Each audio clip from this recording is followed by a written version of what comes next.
Riff. Le replay. Katamari. C'est l'émission du vendredi sur Riff.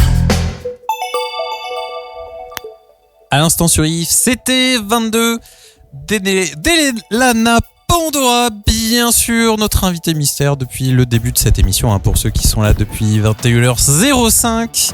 Vous êtes bien dans Katamari, où nous sommes évidemment accompagnés de Oko, ou normalement, si tout va bien. Si son micro ne s'est pas échappé. J'ai rattrapé mon micro, j'ai couru à l'autre bout de l'appartement pour le récupérer, il se plaquait dans le coin du mur. Nous sommes aussi C'est avec... la musique qui l'a fait fuir. Nous sommes aussi avec Louise, je le disais. Ah mais décidément, ce petit tour de table. En tout cas, normalement, il y a Louise dans le coin. Nous sommes avec... Exactement. C'est mon titre. Exactement. C'est ça. Exactement, et j'ai gagné, je tenais à le dire. Très bien. Nous sommes avec Thomas, vous l'avez Bonsoir entendu à toutes et rigoler. à tous. Salut. Nous sommes avec Kolaine. Bonsoir. Et nous sommes avec Elena Pandora. Et c'est l'heure de l'interview. Voilà. Après ce petit titre, alors beaucoup de réactions sur le chat qui disent que le titre est très cool. Il est beaucoup trop cool et on y va dans les confidences. Mais en fait, moi je me retiens de le passer depuis qu'il est sorti dans l'émission. Parce que je me suis dit qu'on allait le passer maintenant, en fait. Tant qu'à avoir la personne qui l'a composé, c'est plus sympa, mais c'est vrai que je me retiens à chaque fois. Mais bref, c'est l'heure de l'interview, je le disais. Le concept est facile. Vous rejoignez le chat de Riff, www.riff-radio.org/chat, ou alors, tout simplement, vous cliquez sur Réagir Live sur le site, vous tapez un petit pseudonyme sans espace, sans accent ou sans caractère trop bizarre, c'est le principe. Et puis voilà, vous vous connectez et vous posez vos questions. Et Elana, du coup, avec n'importe quelle question pour n'importe quelle réponse. Voilà, c'est fair play comme ça. Et bien sûr, nous aussi, on a préparé des petites questions, certaines rituelles plus que d'autres. Alors, il y a déjà des questions sur le chat, super, vous êtes au taquet. Ça fait plaisir. Mais il y a une question Oko thématique rituelle, je crois qu'on est obligé de poser en premier pour commencer une interview de Katamari comme il se doit. Tout à fait. Elana, si tu étais un meuble, lequel serais-tu ? J'étais pas préparée à cette question. J'étais un meuble. Je serais un lit. Un lit. Et pourquoi donc ? Ouais. Parce que j'adore dormir. Je dors beaucoup. Mon métier me permet de dormir assez tard le matin. Donc je passe beaucoup de temps, un peu trop des fois, mais voilà. Après ça permet de faire d'autres choses, mais autre chose. Dormir, oui, c'est bien, c'est bien. Je valide entièrement cette réponse. Et que... Tout à fait, c'est bon pour la santé en plus. Ouais. Hop là. Alors, question du chat, on va essayer de les reprendre dans l'ordre, mais je crois que c'est Titania qui a commencé à 22h46 tout à l'heure, qui demande: Elena, quelles sont tes inspirations musicales ? Alors, elles ont beaucoup évolué au fur et à mesure du temps. Je pense que je me lasse assez vite de ce que j'écoute, donc on va dire tous les 3 ans à peu près. Je change pas mal de style et d'influence. Dans l'ordre, peut-être que ça sera au début, ça a été Metallica. Après, j'ai découvert Nightwish. Après, je suis passé à du Symphonix, Dream Theater. Et après, je pense que je suis passé à Linkin Park, assez différent. Je voulais quelque chose de plus simple dans mes écoutes. Linkin Park, après j'ai eu du Avenged Sevenfold, j'ai eu du Bring Me The Horizon. Et plus récemment, je suis plus électro, synthwave, des DJ comme Carpenter Brut, Perturbator, etc. Ok, et c'est des choses qu'on ressent un peu du coup dans le titre. Je pense. Ouais, pour le coup, c'est beaucoup plus influencé par mes derniers artistes favoris. Il y a un peu de Dream Theater quand même dans les passages un peu dramatiques, avec la guitare, l'instrumentation. Pas mal de personnes me l'ont cité à l'écoute du titre. Mais je fais ce qui me vient, mais c'est vrai que c'est plus synthwave, mélange métal électro en fait. C'est ce petit mélange et marche très très bien, je trouve. C'est assez sympa. Merci beaucoup. En tout cas, il y a un équilibre intéressant qui est assez surprenant parce que pour le coup, allez, on y va. Voilà, c'est le moment racontage. Mais pour moi, qui suivais par exemple ce qui se passait dans Secret Zero et tout, c'est moins personnel peut-être, c'est pas du tout le même délire tout simplement. Et là, on a un boulot de ouf. Évidemment, je suis perdu dans l'ordre des questions, mais je crois qu'il y a encore une question du chat. C'est ah non, c'est Thomas direct. Ah mais Thomas, tu es présent avec nous. Ah oui. Thomas, as-tu une question à poser à Elana Pandora? Ouais. C'était... Ouais, je veux dire sérieux là. Ouais. Non, mais c'était juste question musicale et tout, parce que là on parle de composition et tout, c'est sympa et tout ça, c'est une expression... Enfin après, comment dire... Enfin là cette fois-ci c'est un projet où c'est toi qui va choisir un peu la direction où tu vas et tout ça. Et du coup, je te demandais si t'avais un instrument, parce que tu disais que tu jouais du piano ou de la guitare, qui était toujours le même pour composer, ou ça dépendait du morceau, voilà. Alors ça dépend vraiment. Et là c'est le premier single sous le nom de ce personnage, Elana Pandora, parce que c'est un personnage. Sinon j'ai composé 63 titres avant celui-là, mais j'en parlerai pas parce que voilà, je préserve l'anonymat de ce personnage. Pour ceux qui ne connaissent pas, je suis masqué en fait, et je donne très peu d'informations privées. Voilà, c'est le concept que j'ai voulu adopter. Donc pour en revenir à ta question, j'ai composé effectivement pas mal de titres à partir du clavier, parfois à partir de la guitare. Là pour le coup 22 c'est parti la riff guitare, le riff d'intro qui se répète pendant le premier couplet. Par contre tout le reste du développement musical s'est fait à partir des synthés, des sons que je trouvais, qui m'inspiraient, et il m'arrive fréquemment de commencer une composition avec un son de synthé justement. Et j'utilise la guitare en fait pour... j'utilise vraiment comme un instrument, autant que le synthé, autant que la batterie dans ma composition. Je ne compose pas pour la guitare. En fait, même si c'est mon instrument, je vais pas mettre de la guitare parce que je suis guitariste. J'en mets là où j'estime que ça me semble valable, et pour le reste, je mets des sons électro ou autre chose. Ok. Hop. Eh bien, très bien. Sur le chat, n'hésitez pas. Je crois qu'on est à jour, donc on va continuer nos petits tours de questions. Et Kelaine, je crois que c'est à toi. As-tu une question à poser? Ah, j'ai tellement de questions. Mais du coup, juste parce que on va faire un petit résumé, et on dit il a parlé de Secret Zero. Du coup, on va peut-être commencer par là, Elana. Qu'est-ce que c'est que Secret Zero, ce groupe qui refuse de chanter les chansons en français de notre enfance? Ah, il a écouté les dossiers. Alors, ça c'est un vrai débat. On sait. Bon, déjà, qu'est-ce que c'est Secret Zero? C'est un groupe de reprises d'animés japonais, de génériques d'animés japonais, qu'on réarrange parfois, parce que des fois ils sont déjà en rock, donc on réarrange à notre sauce rock metal. Et on a décidé de faire du japonais parce que on trouve que malgré le fait que les génériques français du Club Dorothée, etc., sont notre enfance, le refaire à notre époque en chantant en français, ça nous plaît pas en fait. Voilà, ça nous plaît pas. On y trouve un côté un peu trop kitsch, et je nous verrais pas faire Tortue Ninja, etc. sur scène. Après, il y en a qui le font déjà, donc voilà. Mais il y a pas énormément de groupes sur la scène française qui le font en japonais. Et pour le coup, notre chanteuse Flora parle un peu japonais et a déjà fait des reprises. Elle est partie au Japon d'ailleurs pour faire une émission, une sorte d'équivalent de The Voice au Japon. Elle a fini deuxième en représentant la France pour le coup. Et donc elle est très ancrée Japon, et nous on aime bien aussi. On aime bien. On préfère leur musique en fait, leur instrumentale à celles qui sont faites de l'époque. Et donc la particularité de Secret Zero, voilà, c'est que ta voix est camouflée, tu le disais, tu masques ton identité, et vous êtes tous masqués sur scène, puisque vous avez aussi, alors je sais pas si c'est tous le cas, mais vous avez des carrières par ailleurs en fait.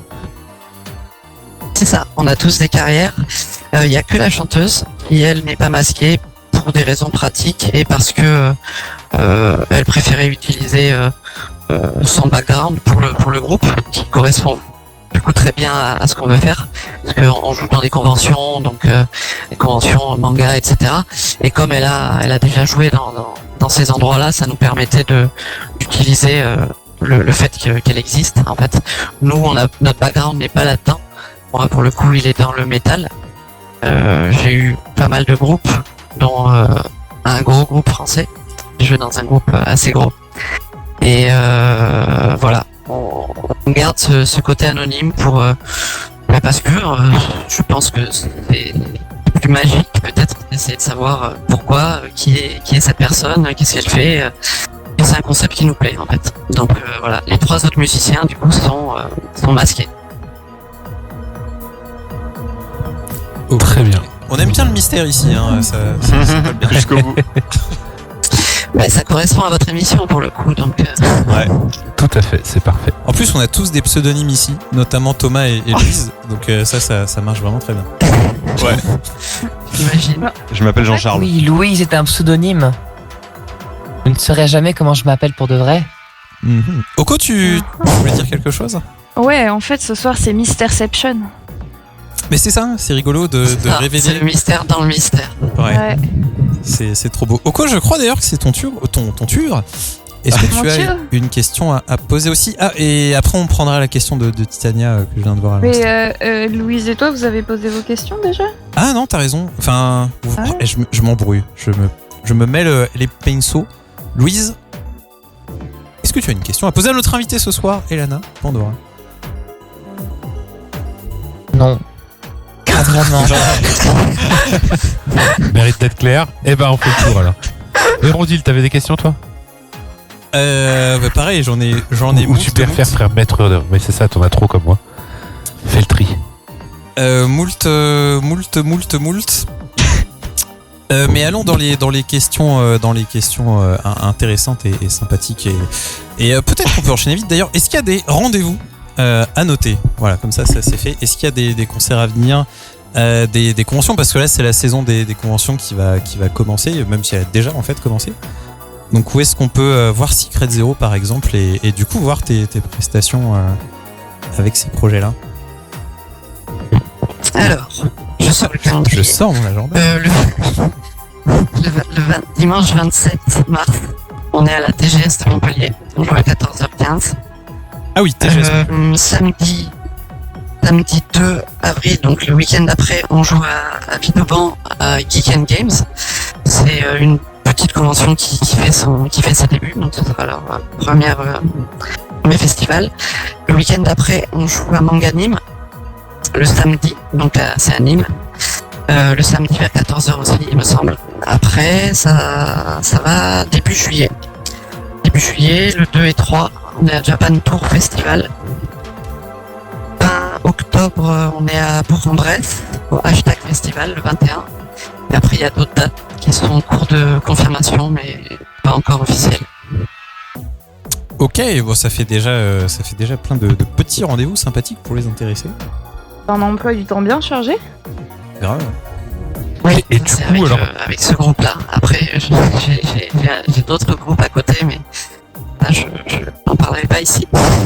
Et du coup, avec ce single solo, est-ce que c'est prévu aussi de faire une tournée ou des concerts solo? Alors, c'est pas prévu, c'est pas dans ce but-là. C'est plutôt pour essayer de creuser la piste de composer des musiques de jeux vidéo, de films, ou quelque chose sur de l'image en fait. Alors déjà, c'est parce que ce style me plaît, donc je voulais composer avec mon personnage d'Elana, ça. Mais non, c'est pas vraiment prévu pour le live maintenant. Si on a des propositions, s'il y a un engouement qui se crée derrière, pourquoi pas. Mais c'est pas le but principal. Hop. Ok. C'était donc Titania qui avait une question à 22h55 tout à l'heure. Qui te demande alors comment est venue l'idée de créer de créer Elana, de te créer toi-même du coup. De m'auto-créer. Alors, parce que j'étais arrivé à un point de ma carrière où je ne pensais pas refaire des belles scènes. J'avais fait des grosses tournées, des gros festivals, des trucs comme ça. Et j'ai eu une sorte de lassitude du style, de tout ça. Et en fait, avec des amis, on a discuté du projet de créer Secret Zero, de faire des reprises. Je leur ai suggéré l'idée du coup qu'on crée des personnages, qu'on soit masqués, qu'on dévoile pas nous aussi du groupe Secret Zero. Zero parce que je sais pas l'origine du secret, j'en sais rien, mais c'est ça. À la base, Zero c'était une private joke entre nous. Donc et du coup voilà, de fil en aiguille, en pensant au fait d'être masqué, de créer des personnages, j'ai créé ce personnage-là tout simplement. Ok.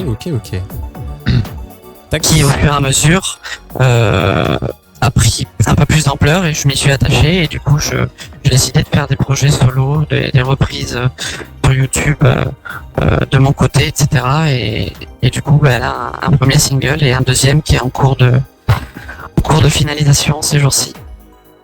Ah oui, ça c'est intéressant. C'est vrai que ça fait... Ça, tu l'as mentionné, je crois, hein, sur les réseaux. En parlant de réseaux d'ailleurs, est-ce que c'est pas le moment aussi où tu nous partages, où tu nous dis en tout cas les réseaux où on peut te retrouver? Parce que pour le coup, moi c'est sur Facebook que j'ai dû mettre des liens. Mais est-ce qu'il y a d'autres endroits aussi où on peut aller suivre les aventures de Elana? Alors je suis évidemment sur Facebook, je suis sur Instagram, YouTube et sur comment je peux oublier ce nom? Sur TikTok? J'y vais pas beaucoup en fait sur TikTok. J'y vais Twitter tellement peu depuis. Non, TikTok, oui, Twitter, j'ai créé un compte, mais je suis pas trop fan de ce réseau. Donc je poste très peu de choses. C'est plus des reposts par rapport à mon compte Insta. Donc je suis plus active sur Instagram et sur YouTube, on va dire. Voilà. Ok, je vais essayer de mettre les liens sur le chat pour les intéresser en même temps. Hop, qu'on les mentionne. Hop. Tac, question du chat, puis ça sera du coup Oko ton tour pour de vrai cette fois-ci. Zixi demande: Elana Pandora, est-ce que tu as un plan pour ce personnage et par exemple combien de temps tu penses le porter? Alors c'est vrai que je me pose cette question. Pour l'instant, je pense rester sur ce personnage suffisamment de temps. Maintenant, si un jour il venait à devenir plus important, peut-être que je commencerai à dévoiler peut-être certaines choses. Mais pour l'instant, c'est prévu d'y rester. Voilà. Est-ce que le masque, le costume, tout ça sur scène, c'est pas trop pesant du coup? C'est pas évident. Il y a pas mal de contraintes.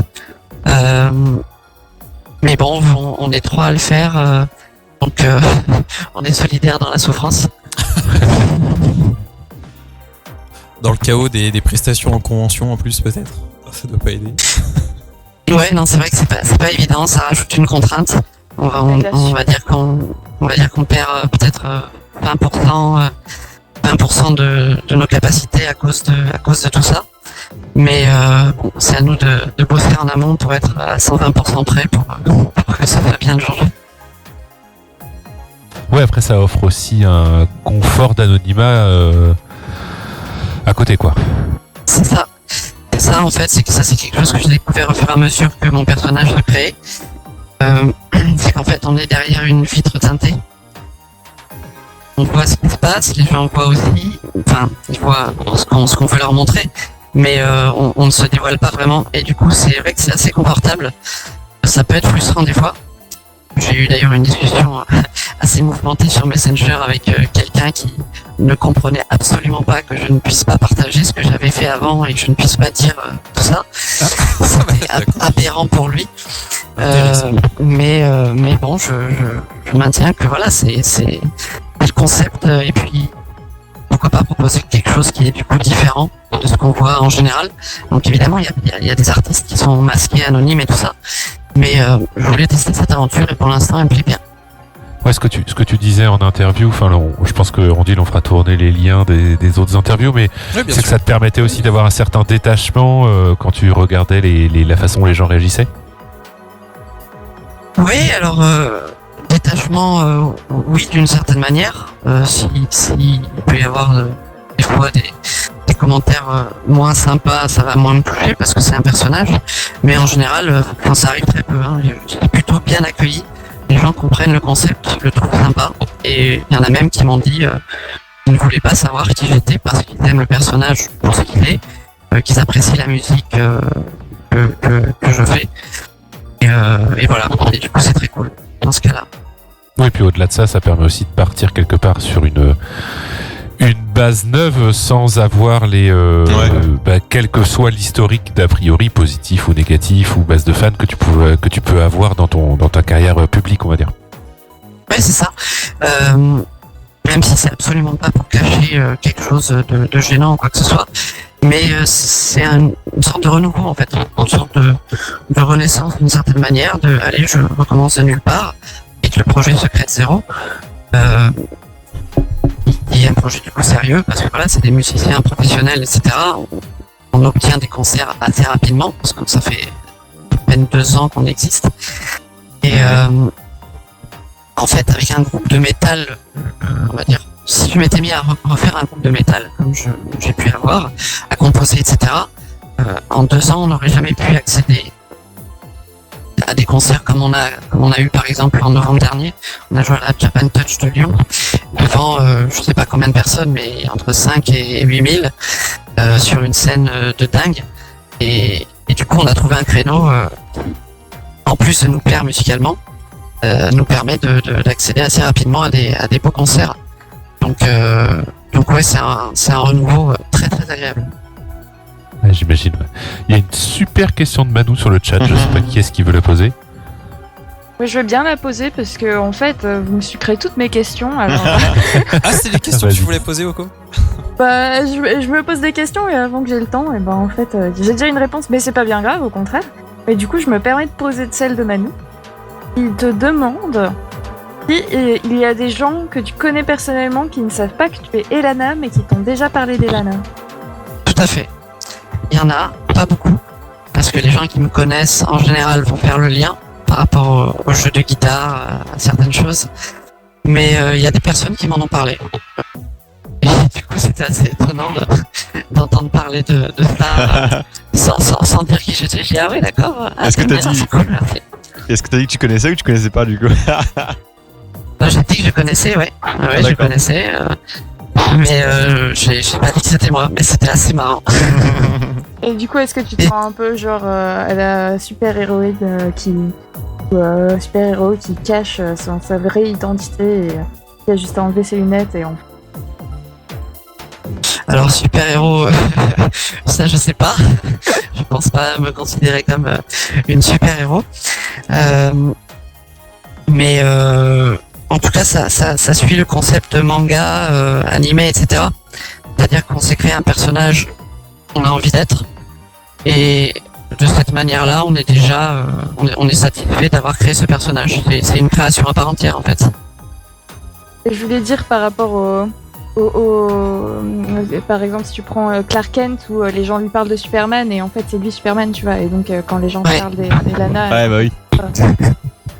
Ouais.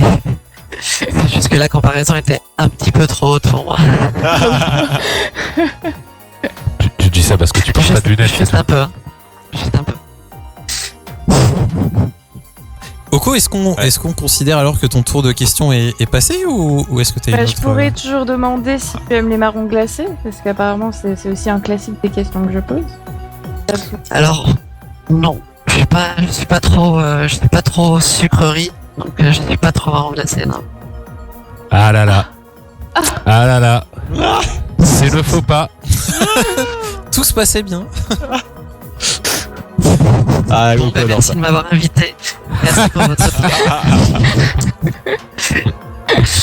Bah tiens, tant qu'on est dans le faux pas, Hérondile, si tu permets, Alors- je m'incruste. Ah bah moi je permets ouais. autre chose parce que Louise en fait elle a une question, je crois. Ah bah vas-y Louise.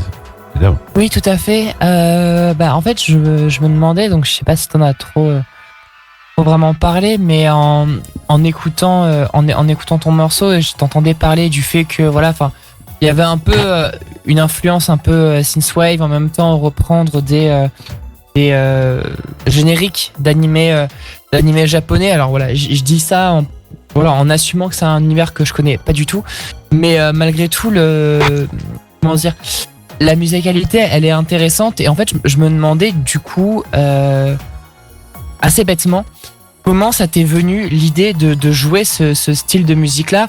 Bon, principalement les génériques d'animés japonais. Alors peut-être je suppose que c'est parce que tu en regardes et que tu apprécies, mais disons jouer de cette manière-là et avec cet univers musical-là, un peu rock, un peu synthwave justement. Enfin, cette inspiration musicale, elle te vient d'où en fait?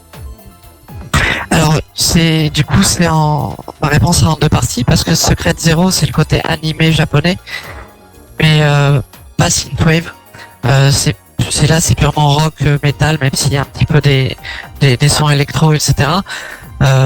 Pourquoi on a voulu faire ça? Parce qu'on aime bien le rock japonais en fait. On adore la musique japonaise.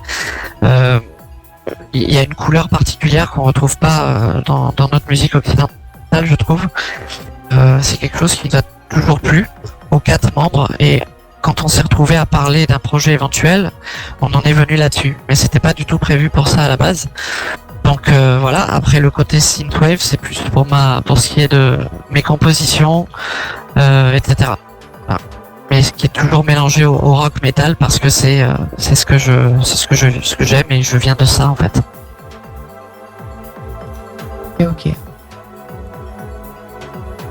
Hop, dernier appel sur le chat pour les questions parce que l'heure tourne et on est à peu près 5 minutes je pense. C'est voilà, à peu près, plus ou moins. Si ça te va, Elana et Kelaine, du coup, eh bien voilà, là c'est bon.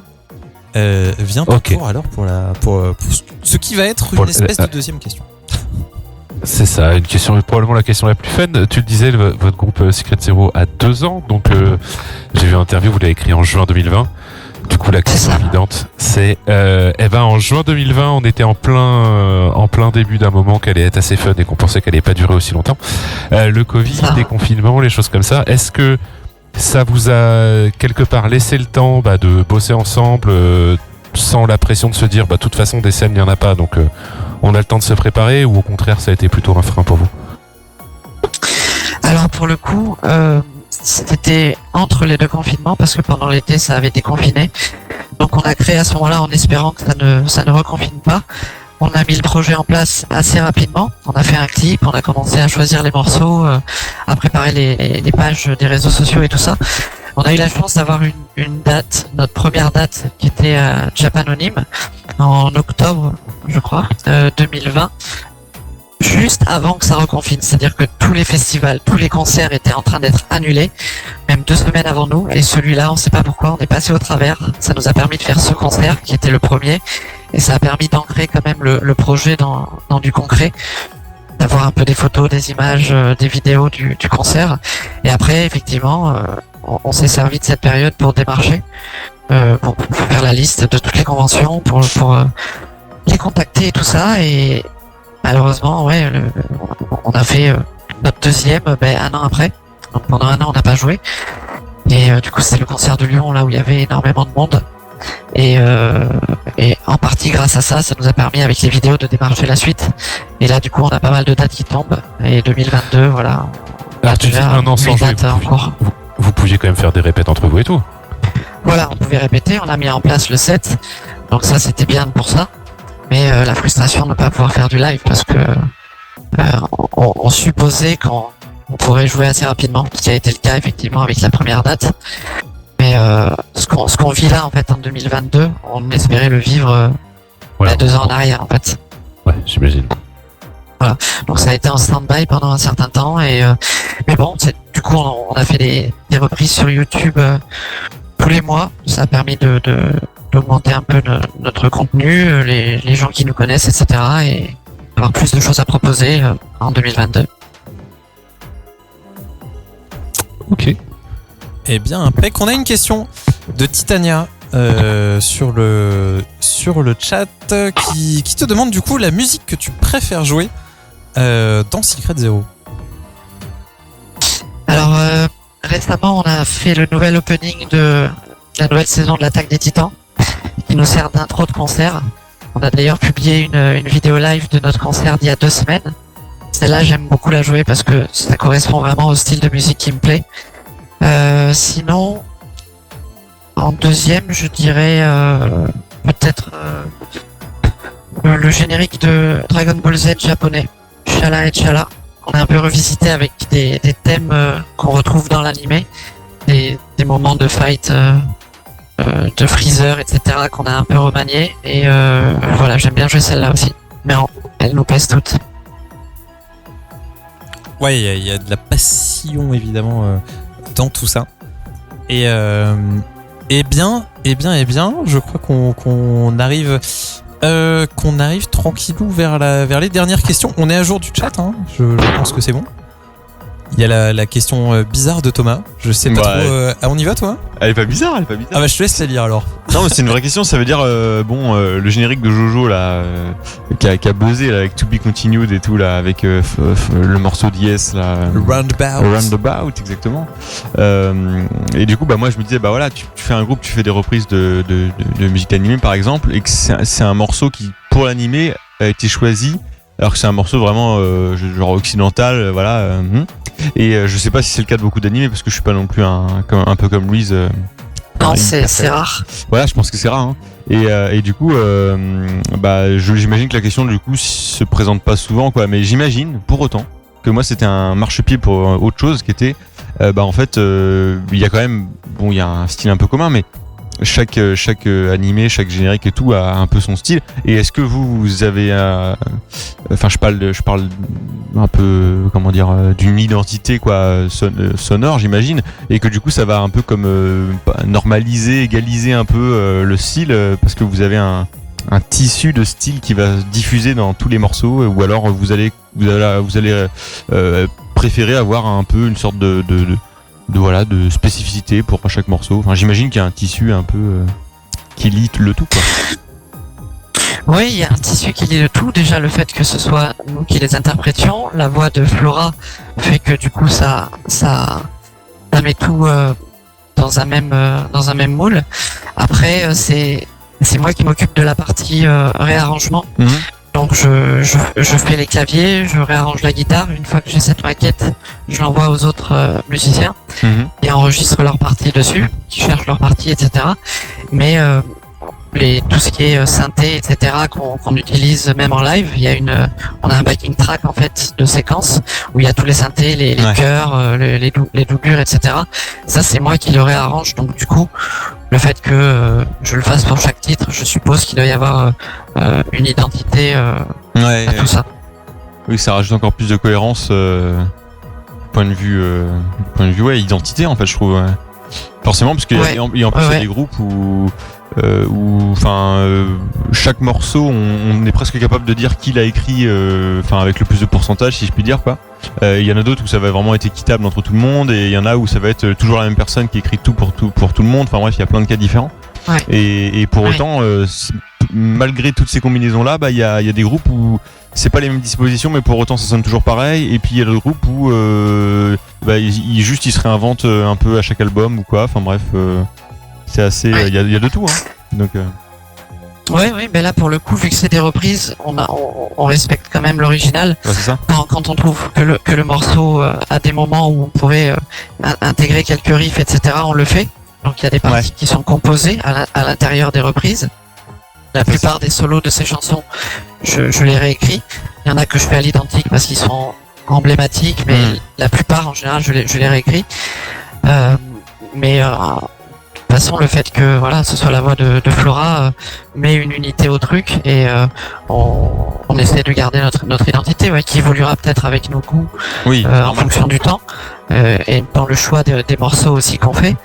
Mais je pense que si vous écoutez toutes nos reprises YouTube, il y a une cohérence dans le son, pour le mixage, etc. et de chacun. Trop cool.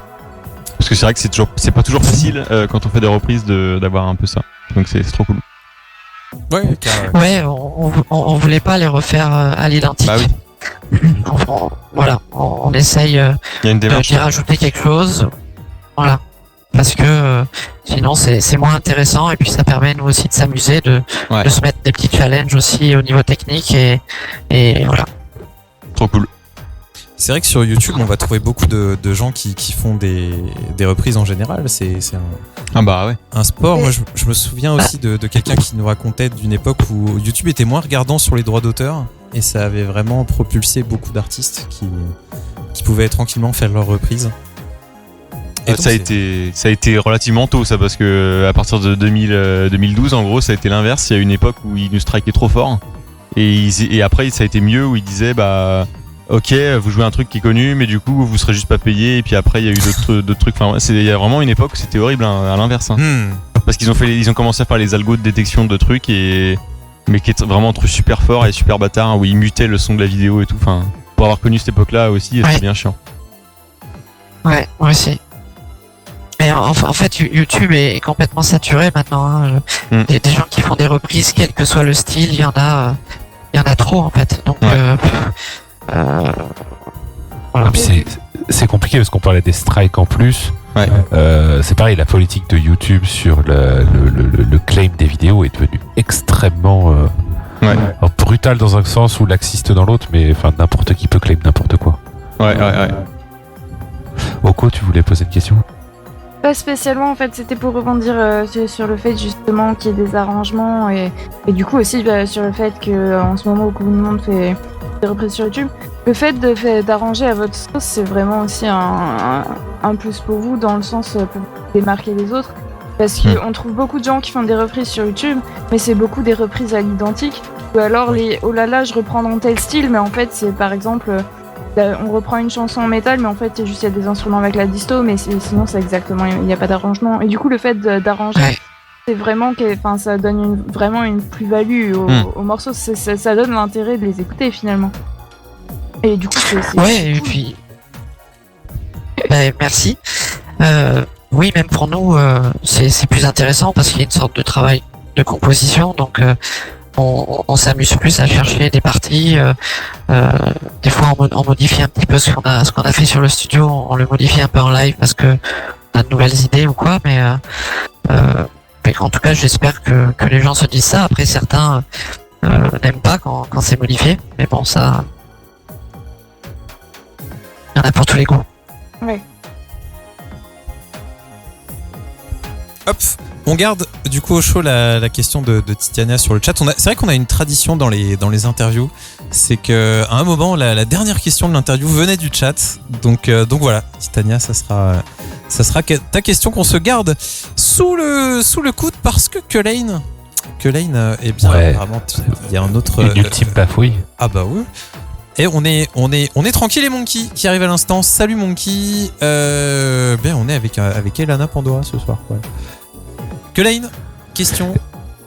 Ouais, bah du coup, alors tout à l'heure j'en ai parlé pendant les énigmes, il y avait un petit lien puisque quand je parlais de Constant Motion, eh bien notamment il y avait John Petrucci qui joue à la guitare 7 cordes et donc j'ai lu que tu avais aussi une affection particulière pour la guitare 7 cordes sans vibrato. Donc du coup, 2 questions, pourquoi cette affection pour la 7 cordes sans vibrato et deuxièmement, est-ce que ça te pénalise pas trop quand tu joues à Guitar Hero? Alors, je joue pas à Guitar Hero parce que, bizarrement, il y a un timing qui fait que, en tant que guitariste, j'ai eu du mal à choper le timing du jeu, en fait. Je sais pas expliquer pourquoi. Soit quelque chose en avance, soit quelque chose en retard. Mais j'étais tout le temps juste à côté du temps. Donc là, je saurais pas t'expliquer pourquoi. C'est parce que t'es trop précise et que la Wii lag. Non, je pense pas. C'est juste qu'il doit y avoir une manière d'appréhender cette guitare manette différemment que quand t'as un médiator avec peut-être l'attaque de la corde. Je sais pas expliquer pourquoi, mais après j'ai pas assez creusé pour résoudre le truc. Mais ouais, j'étais pas dedans en fait. Et Petrucci, j'adore. Je suis fan de Petrucci depuis très longtemps. J'adore ses solos mélodiques, j'aime les solos mélodiques, même si ça m'arrive de faire des petits passages shred, mais c'est plus histoire de dire. Et la 7 cordes, j'ai découvert ça il y a un petit moment. J'aime la possibilité que ça rajoute au niveau du grave. Et pourquoi pas de vibrato? Parce que ça tient mieux l'accordage sans vibrato et que je m'en sers pas en fait. Je me suis rendu compte que je m'en servais pas et pour parler un peu technique, des vibratos comme les Floyd par exemple, même si lui c'est pas ce qu'il a, c'est super long pour changer les cordes. Et si je casse une corde en concert, j'ai besoin de pouvoir la changer rapidement et sans avoir à sortir les clés Allen, etc.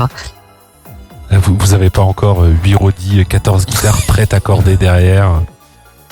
Alors, j'ai joué dans un groupe où j'avais un guitar tech, ouais, mais c'est plus le cas là pour l'instant, donc non, là on fait attention. Mais non, c'est juste que je suis pas trop fan du vibrato. Il y a suffisamment de choses à faire déjà sans ça, et c'est juste des petits effets de style qui sont tellement rares entre guillemets si je m'en servais, que je préfère avoir un chevalet fixe et que ça tienne bien l'accordage et voilà. Et alors, je profite, Hérondine, je fais une question bonus avant de laisser la place aux dernières questions du chat. Est-ce qu'on t'a posé la question, est-ce qu'il y a des gens qui t'ont déjà parlé des Lana sans savoir que tu l'étais, mais est-ce qu'il y a des gens qui ont déjà reconnu ton identité non mystère, contrairement au chat de Riff ce soir? Il y a des personnes qui m'ont envoyé des messages pour me dire je suis sûr que tu es un tel. Alors, j'ai essayé de dire non, c'est pas moi, non, machin, mais quand tu te sors trop d'arguments, le jeu, là tu peux plus nier. Donc t'as déjà reçu des photos de mecs qui ont un tableau en liège avec des morceaux de laine rouge qui relient des différents concerts, les styles de jeu, etc. Alors non, mais je sais qu'il y en a qui se cassent vraiment la tête. C'est-à-dire que des fois j'ai des messages assez régulièrement, toutes les semaines ou quoi, pour me dire est-ce que tu serais pas un tel? Ils m'envoient un lien, je dis non, c'est pas moi. Oui, mais tu me le dirais pas si c'était toi? Je dis ben, a priori non, mais c'est pas moi. Voilà. Donc non, très peu de personnes. Très peu de personnes peuvent trouver. C'est quand même bien réfléchi. Je cache des choses. Par exemple, je cache des tatouages. Enfin, info sûre. Je cache des tatouages pour éviter qu'on reconnaisse. Voilà, c'est pas mal réfléchi. Voilà. Donc j'essaie de pas laisser passer le trace. Ou de temps en temps, ça m'arrive d'en mettre une petite sur un gif. Ouais, donc, ça devient réponse, presque un un truc jeu. comme ça, mais Ça devient presque un jeu ouais, entre d'une la certaine dissimulation manière, ouais, c'est ça. Après, ce que je répète aux gens et ce que je veux pas qu'ils croient, c'est qu'il y a une sorte de côté, il y a un côté malsain derrière ça. C'est vraiment parce que ce personnage me plaît, c'est parti d'un concept du groupe avec les masques. Et du coup, je m'y tiens parce que ça me plaît. En fait, voilà. C'est pas dans le but de tromper des gens, c'est pas dans le but de leur mentir, de quoi que ce soit, parce que je sais que ça peut être interprété comme ça. C'est juste dans le but de faire ce que j'ai envie de faire. Et si on adhère, tant mieux. Et si on adhère pas, tant pis. Un message d'ailleurs, si Ça c'est marche. votre délire de choper des identités d'invités mystères, je vous invite à venir le 25 mars parce qu'on a un autre invité mystère, voilà, donc donc voilà. C'est pour ça que je me dis qu'il y a des gens qui doivent bien aimer le concept d'invité mystère. Mais voilà, Katamari, c'est l'endroit des invités mystères pour les gens qui aiment guetter le moins de petits détails et essayer de faire des théories. Voilà, sachez que nos invités, quand on les reçoit pour la première fois, c'est toujours en invité mystère, voilà. Colline, tu me permets ce petit passage promotionnel de l'émission. Et ça c'est Absolument et totalement. De toute façon, j'ai dit que c'était la dernière des dernières. J'ai déjà abusé en en glissant d'autres. Donc voilà. Ah bah, Laisse la place aux gens. Ah bah on peut poser la question. Effectivement, Elana, tu es venue avec un titre de musique qu'on va s'écouter dans pas très très longtemps. On a une question du chat, mais est-ce que ici il y a quelqu'un d'autre qui aurait une éventuelle dernière question avant qu'on referme cette page d'interview? Alors c'est pas la fin de l'émission, on a encore évidemment un temps pour se dire bonne nuit, tout ça. Bah moi je dis juste qu'il y a mon frère qui m'a envoyé un message en me disant qu'il écoutait et tout, qu'il kiffait. Ah, le bonsoir. Parce que mon frère c'est un guitariste aussi et qui surkiffe Petrucci et tout. Il a même vu en vrai une petite photo avec et tout. Ah ben Il a eu une Petrucci aussi Music Man il y a plusieurs années, donc même délire D'accord, dans ok. pour ça. Hop là, on lui passe le... Moi, j'ai vu celle qui était irisée avec la peinture qui change de couleur. Violet bleu là. Elle était trop belle. Ouais, bah, c'est violet ça. vert, ouais. La même. Ah, trop stylé. Ah, la dédicace, mais écoute, il peut venir sur le chat hein, s'il veut passer. Cette petite fin, il est en mode relax et tout. Eh ben, écoute, on lui passe le bonsoir et on est content que cette émission lui plaise. C'était Titania donc. Titania. Tac, tac, tac, tac. Alors là, je dois rescroller mon chat. C'était à 23h22. 22h16. Oui, c'est ça, mais alors il y a Raptor 9 qui avait un pseudo tellement long qui cachait les secondes. Comment vous choisissez quel morceau vous allez reprendre dans Secret Zero? Alors, il y a plusieurs critères. Si un morceau vient de sortir et qui nous plaît et qui tombe dans l'actu, on essaie de le faire assez rapidement pour essayer de choper des vues YouTube, pour parler clairement. Genre, par exemple, le dernier de l'attaque des Titans, quand il est sorti, on l'a sorti 48 heures après, la reprise avec la vidéo. Pour essayer de faire des vues, pour essayer de se faire connaître en fait par les gens sur YouTube, mais il faut qu'ils nous plaisent. C'est-à-dire qu'il y en a certains qui sont sortis, je sais plus exactement lesquels, on n'a pas aimé et du coup on les a pas fait pour autant. Et sinon, après ce critère-là, on choisit ceux qui nous plaisent et qui sont des animés bien connus quoi. C'est-à-dire qu'on va essayer d'éviter de faire des animés moins au devant. Parce que ça générera moins de vues tout simplement. Donc le but, vu que ça fait que 2 ans, c'est de se faire connaître. Donc on essaie de faire des trucs connus que les gens cherchent et aiment et qui nous plaisent aussi. Voilà. Après, moi j'étais très content d'un des premiers, je crois, qui était Full Metal Alchemist, tout simplement. Donc ça, c'était peut-être pas le truc le plus populaire à ce moment-là, je sais pas trop. Mais on sentait que ça venait quand même, hein. Ouais, non, c'est vrai qu'il y a une réédition. Full Metal. Oui, mais ça a pas une actualité aussi chaude que l'Attaque des Titans, par exemple. Ouais. Mais c'est dur de choisir. Des fois, on nous en suggère. Je commence à fatiguer, pardon. On peut pas tout faire, mais. Ouais, ce que j'allais dire, vous avez la fanbase qui des fois fait des requests de cover ou de reprises. Ouais, c'est ça. Ça nous est arrivé d'en faire une de l'animé Gurren Lagann qui est pas un des plus gros animés, mais la chanson nous plaisait et puis il y a une personne qui nous l'a demandé de manière assez récurrente et vu que le titre nous plaisait, du coup on l'a faite. Mais c'est sûr que ça va engendrer moins de retours que l'attaque des Titans quoi. Quand on a fait celle de Sasageyo, là, je crois que c'était la saison 2, les vues ont décollé de suite et la version live aussi. Et à jouer, c'est un régal, quoi, parce que c'est riche, ça change tout le temps, c'est costaud, c'est top, quoi. Et du coup, vu que, enfin, il y a, comme on disait tout à l'heure, YouTube, il y a plein de groupes de reprises et de covers. Vous prévoyez, vous envisagez aussi de faire des collabs avec d'autres artistes de covers éventuellement? Alors oui, notre deuxième vidéo qu'on a sortie, on l'avait fait avec un batteur qui a une grosse fanbase, s'appelle Kin. Après on en a fait d'autres, on a eu d'autres featuring avec des personnes dont on aime bien la voix, etc. Mais on prévoit d'en faire d'autres, ouais. Dès qu'on trouvera une personne qui correspond à ce qu'on veut faire, voilà, on fait au feeling. Il y a des artistes français qui sont sur des conventions, notamment à Z Le Rouge qu'on a rencontré sur la dernière convention. Je pense qu'on fera un featuring avec lui à l'occasion quand on trouvera le morceau et il y en a d'autres aussi, donc voilà. Hop là, eh bien, Impec. Nickel. Je le disais, pour préparer cette émission, on demande toujours à nos invités de venir avec un titre de musique et on est tranquille, on est à la cool. Et c'est vrai qu'on a mentionné tout à l'heure, je crois grâce Oko, à une de tes questions, le sujet des jeux vidéo, mais t'en as reparlé aussi tout à l'heure en disant que t'aimerais faire de la composition de musique pour le jeu vidéo, si j'ai bien capté. Oui, ça me plairait bien. Ça fait longtemps que je voulais faire ça sans forcément composer dans ce sens parce que je faisais du métal, donc c'était pas trop forcément adapté à tous les jeux, même s'il y a des jeux où il y a du métal. Mais là c'est plus orienté avec ce côté synthwave, électro, etc. Et puis voilà, c'est un style qui me plaît, donc on va voir, je vais essayer de creuser là-dessus s'il peut y avoir des partenariats éventuels. Ah bah, voilà, le message est passé.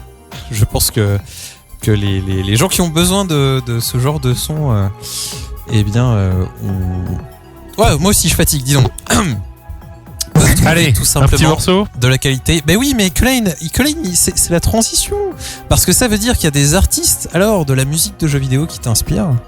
Et j'ai l'impression que tu as choisi quelqu'un, en l'occurrence, que tu trouves vachement cool. Pour un jeu en plus qui est sorti il n'y a pas super longtemps. Ouais, c'est ça. C'est un jeu que j'ai beaucoup aimé parce que j'avais joué au premier à l'époque et il y en a plus pendant des années et cette réédition, enfin ce nouveau volet mais qui conserve quand même l'esprit de l'époque est vraiment réussi et la BO est vraiment excellente. C'est Street of Rage et pour le coup c'est un compositeur français même s'il a pas tout fait parce qu'il y a eu un japonais aussi, ils ont partagé la composition mais ouais. C'est Rising Up, le titre de l'Elevator, l'ascenseur qui a un peu cartonné suite à la sortie du jeu. Ouais, et en plus, tu me disais avant l'émission que du coup, il y a eu il y a une version rallongée, et c'est celle qu'on va écouter du coup.